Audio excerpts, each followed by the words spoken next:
Swamiji, can you explain what is life? How can we avoid angry? I'm sorry, what is? Explain what is life. What is life? Yeah. Oh.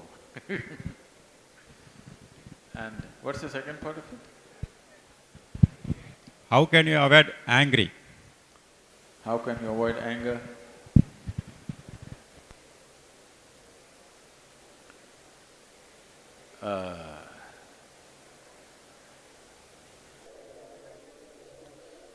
See, if you're driving in the Coimbatore streets,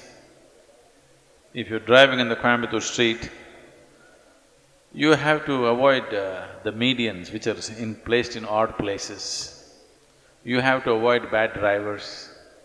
You have to avoid drunken men crossing the street, children crossing the street, all kinds of things.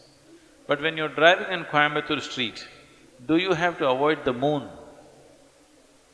I'm asking you, do you have to avoid the moon? No, because the moon is not on the street, isn't it? So similarly, right now are you angry? No? Then why should you avoid it? There's no need to avoid it. It is just that you think anger is an entity. Anger is not an entity. You become angry. You become angry. Anger is not sitting somewhere and you go hit it. There is no such thing. You become angry. When you become angry, is it pleasant for you or unpleasant for you? Unpleasant for you. Unpleasant for others for sure, unpleasant for yourself also.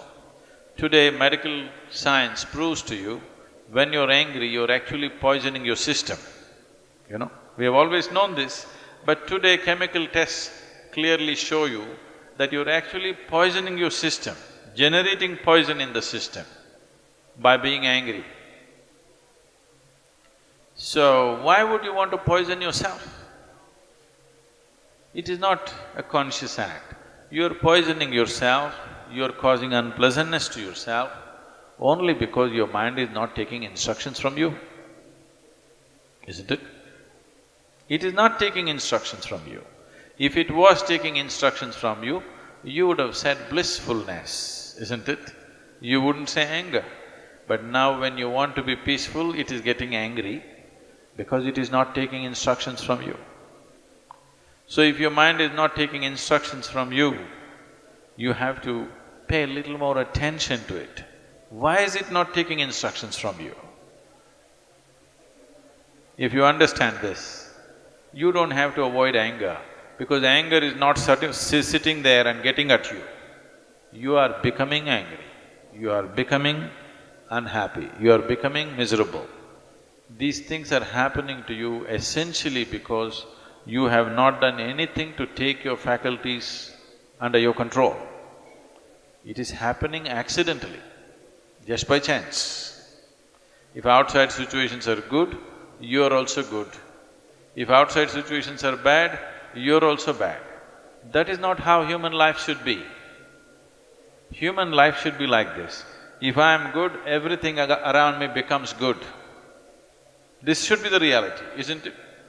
Right now, if things around me are whichever way, I will become that way. No.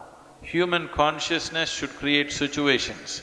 Right now, situations are creating human consciousness. That's not the right way to shape human life.